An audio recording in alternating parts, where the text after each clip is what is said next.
There's an old joke about a guy walks out of a performance of Hamlet and he says, "I don't see what all the fuss is about, it's just a string of cliches."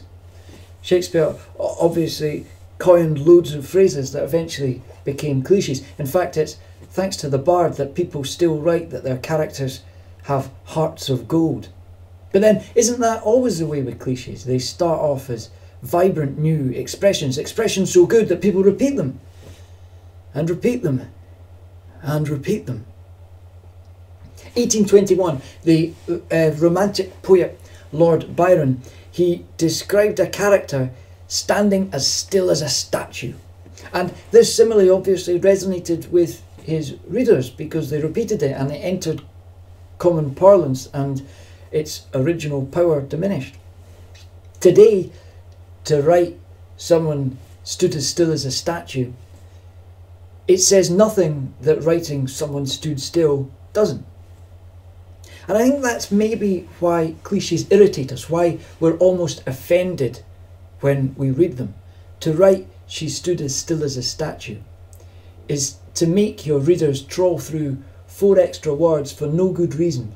And that's tantamount to rudeness. It's like the literary equivalent of answering your mobile phone on the quiet carriage.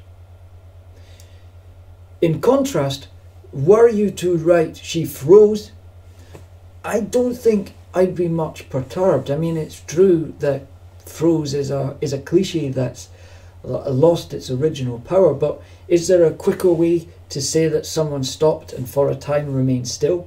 I'm not sure there is.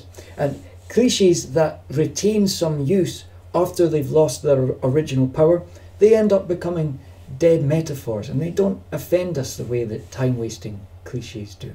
I'm not offended if I read that she sifted through the possibilities until she found a solution that fitted.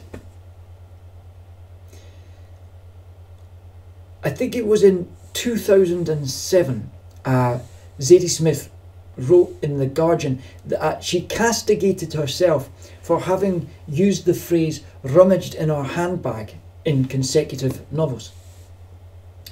And she was being a wee bit hard on herself. I mean, there's worse things a writer could do, and yet she's right. Rummaged in her handbag is a slightly irritating cliche. And I don't think the problem is that to rummage originally meant to search the hold of a ship. I mean, that meaning's now secondary, and rummaged is surely well on its way to being a dead metaphor.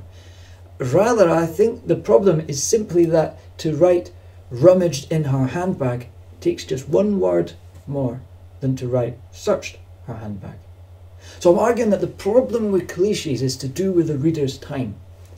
There's a formula that in most instances fairly reliably calculates the impact of a piece of writing, and it's the amount of sense conveyed divided by the number of words used. Cliches irritate us when they add to the number of words used without adding to the sense conveyed. When Shakespeare described people as having hearts of gold, he conveyed a mass of new sense, but today, to write "she had a heart of gold," it's just a really long-winded way of saying she was kind.